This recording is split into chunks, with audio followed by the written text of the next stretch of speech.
The case involved a young man named Andrew Giuliani, the son of former New York City Mayor Rudy Giuliani, a billionaire, of course. And the moment he walked in, people immediately understood why there had been so much interest. He carried himself with the confidence of someone who had grown up around power and influence, dressed sharply, moving without hesitation, and taking his seat as if the entire situation was nothing more than an inconvenience. Across from him sat the plaintiff, a man named David Schuster, who looked completely different in both behavior and presence, wearing simple clothes and holding a folder filled with documents that he kept adjusting in his hands as if making sure everything was in place. His posture showed a mix of frustration and determination, the kind that comes from someone who feels they have been wronged, but knows they have to prove it clearly in front of a judge who does not tolerate confusion or exaggeration. The case, at its core, was about a damaged golf cart, but it quickly became clear that the situation went far beyond simple property damage, and had turned into something much more serious, involving not only financial loss, but also personal consequences that could not be undone. Judge Judy entered the courtroom with her usual composure, taking her seat and immediately scanning the file in front of her before looking up at the two men. Within seconds, she understood that this was not going to be a straightforward situation.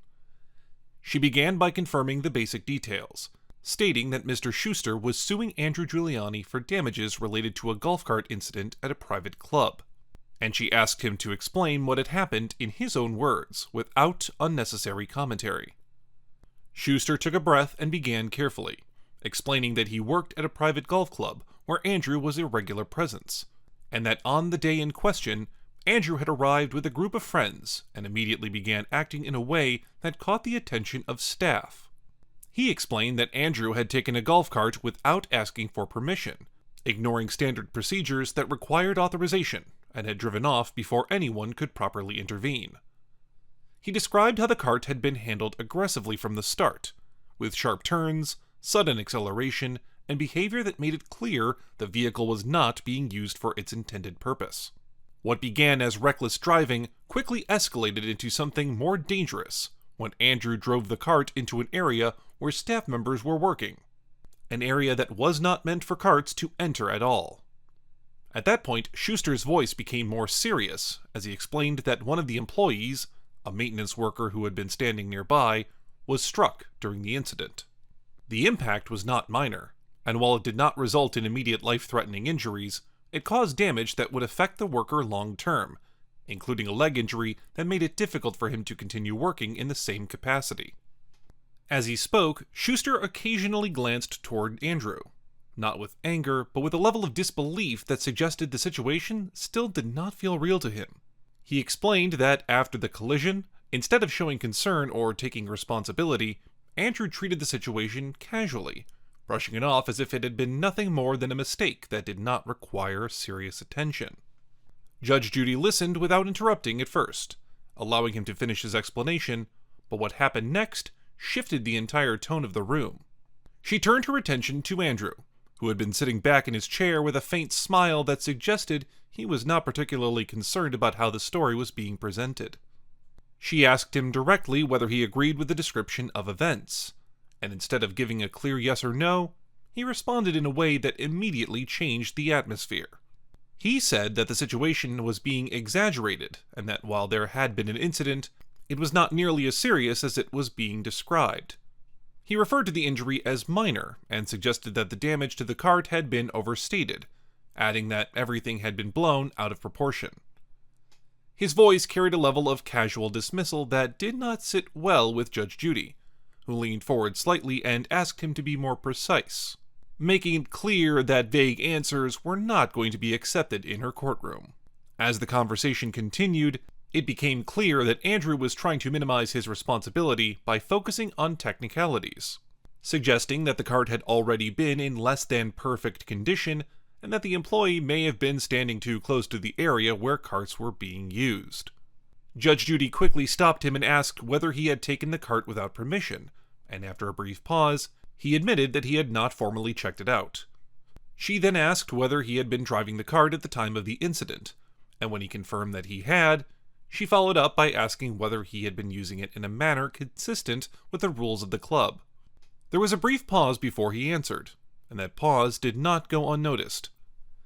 He eventually admitted that he might have been driving faster than usual, but he framed it as something harmless, as if it did not carry any real consequences. Judge Judy's expression changed at that point, and she made it clear that treating property carelessly was one issue, but putting people at risk was something entirely different. Schuster then presented photographs of the damaged golf cart, placing them in front of Judge Judy, who examined them closely before raising her eyebrows slightly, a reaction that suggested the damage was more serious than what had been described by Andrew. The images showed clear signs of impact, including structural damage that would require professional repair, but that was not the only evidence he had prepared. He had also presented medical documentation related to the injured worker, including reports that confirmed the extent of the injury and the ongoing impact it had on his ability to work. The documents outlined that the injury was not temporary, and that it had already resulted in lost income, with uncertainty about full recovery. Judge Judy reviewed the documents carefully before looking back at Andrew, and the tone of the case shifted again. She asked him directly whether he had been aware that someone had been injured as a result of his actions, and his response was hesitant, suggesting that he had not fully understood the seriousness of the situation at the time. That answer did not go over well, and Judge Judy pointed out that failing to recognize the consequences of one's actions did not remove responsibility. When asked whether he had taken any steps to address the situation after the incident, Andrew admitted that he had not followed up in any meaningful way, explaining that he believed the club would handle it internally. That response only made the situation worse, as it reinforced the idea that he had not taken the matter seriously from the beginning. When Judge Judy turned back to the financial aspect of the case, she asked Andrew whether he had any evidence to contradict the repair costs or the additional claims related to the injury, and, once again, his response relied on general statements rather than concrete proof. He suggested that the numbers seemed high but did not provide any documentation to support that claim. Judge Judy pointed this out directly, explaining that simply disagreeing with documented evidence was not enough, especially when the evidence included both repair estimates and medical records. She emphasized that if he believed the claims were inaccurate, it was his responsibility to present something credible to challenge them. As the case progressed, the focus shifted more clearly onto Andrew's behavior after the incident, which became just as important as the incident itself. Schuster explained that instead of showing concern or taking responsibility, Andrew had remained dismissive, treating the entire situation as if it were a minor inconvenience, rather than a serious matter that had affected another person's life. Judge Judy asked Andrew about this, and his response was again casual, suggesting that he had not believed the situation required immediate attention and that he had assumed it would be handled without his involvement. This answer did not sit well with her, and she made it clear that assuming something would resolve itself without taking responsibility was not acceptable. At one point, Andrew attempted to shift the conversation by mentioning his background and the environment he was used to, but Judge Judy cut him off immediately, stating firmly that who he was or where he came from had no bearing on the facts of the case.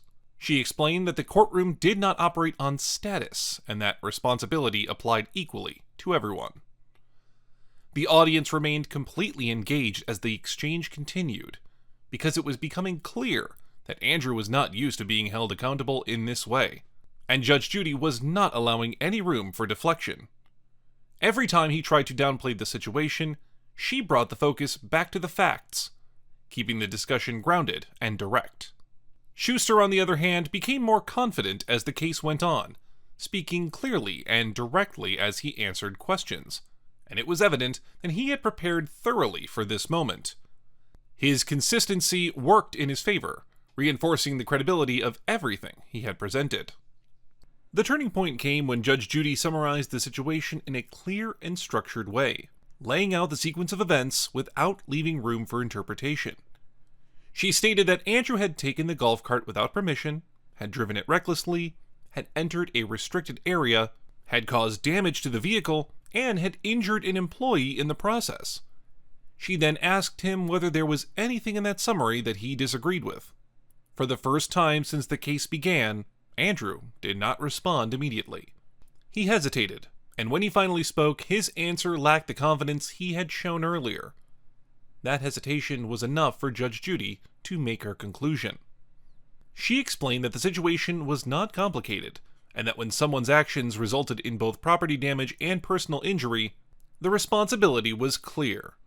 She added that attempting to minimize the situation only made it worse, especially when the evidence showed exactly what had happened.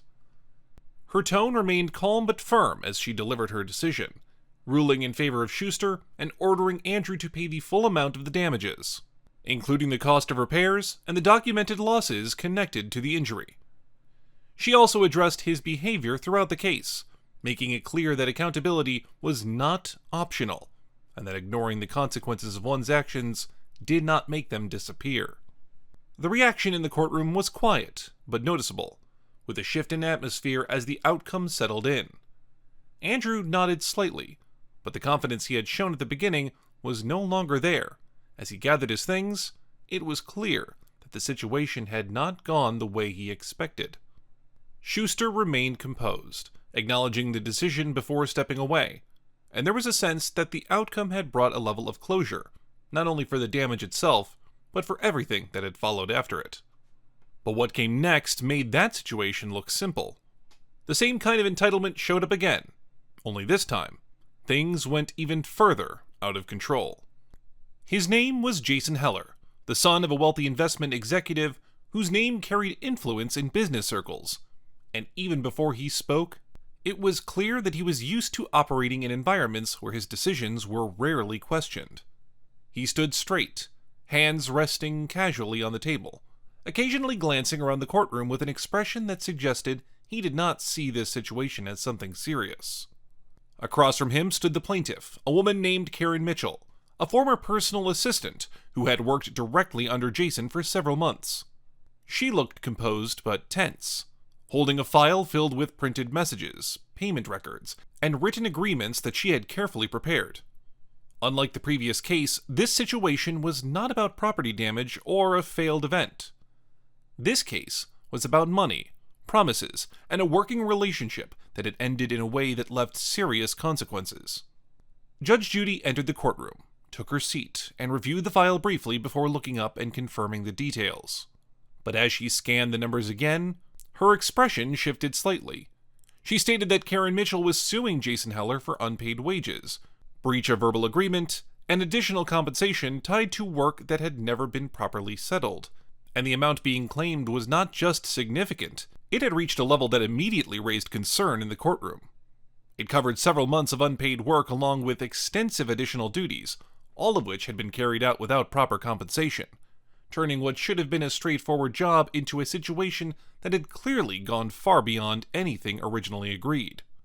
She then asked Karen to explain what had happened, making it clear that she wanted a clear and direct account of events.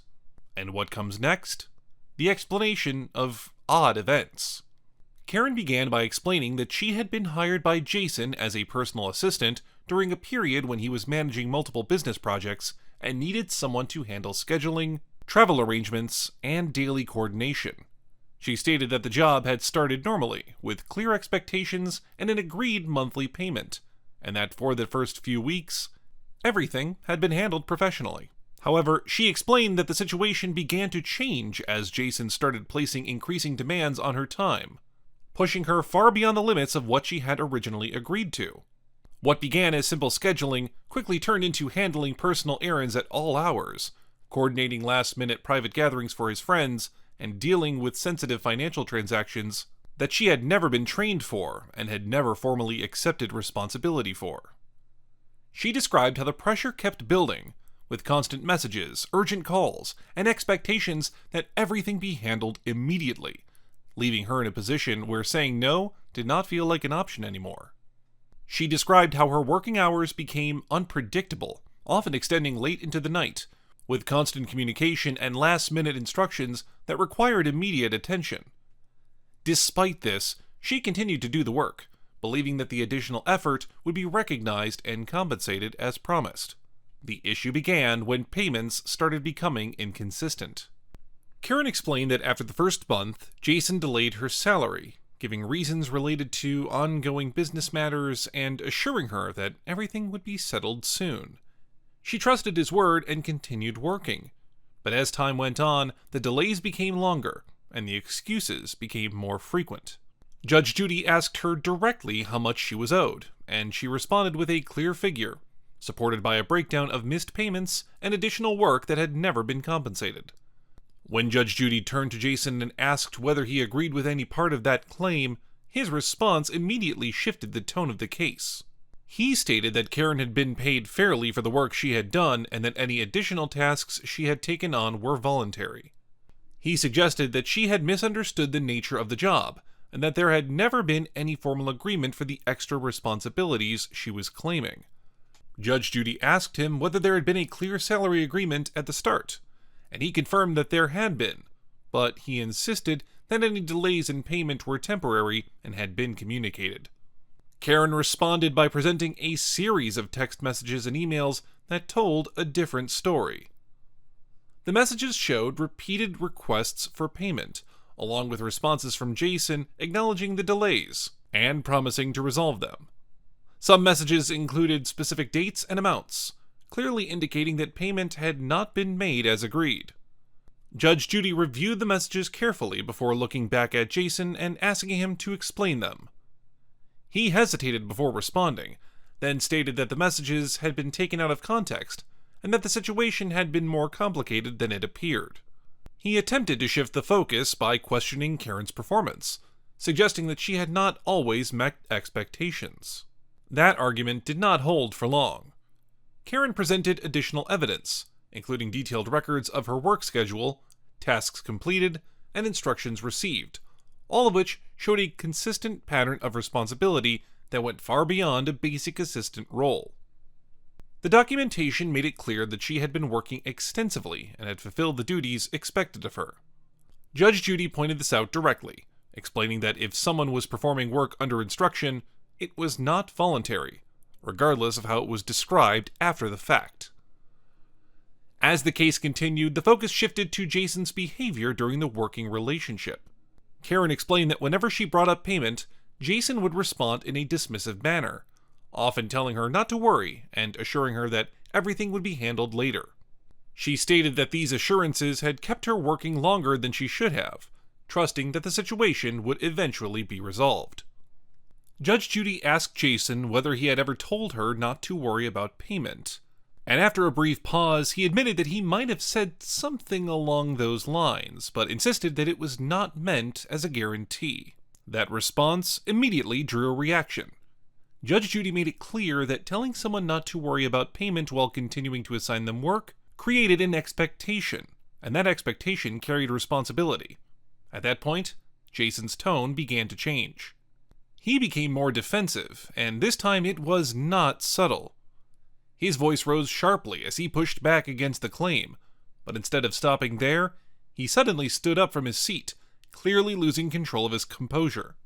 He began speaking over Karen, and then turned his frustration toward the judge, raising his voice in a way that immediately changed the atmosphere in the room. His words became aggressive, and he started throwing out accusations, insisting that the entire situation was unfair and that he was being targeted. In the middle of it, he crossed a line, directing disrespectful remarks toward Judge Judy herself, using language that had no place in a courtroom, and calling her names in a moment that left the entire room completely silent. Judge Judy stopped him and told him to lower his voice, reminding him that emotional reactions were not evidence. Instead of stepping back, he continued to argue, now visibly frustrated, and at one point he leaned forward and began speaking over Karen as she tried to respond. That moment shifted the atmosphere in the courtroom. Judge Judy raised her voice slightly, something she rarely needed to do, and told him clearly that he would not interrupt while someone else was speaking. The room went completely quiet as he sat back, but the tension remained. Karen then presented one final piece of evidence. It was a written message from Jason, sent during one of the payment discussions, in which he explicitly stated that he would settle all outstanding amounts once a specific business deal was completed. The message included a clear acknowledgement of the debt and a commitment to pay. Judge Judy read the message carefully before looking directly at Jason. She asked him whether he had written it. This time, there was no way around it. He confirmed that he had. That was the turning point.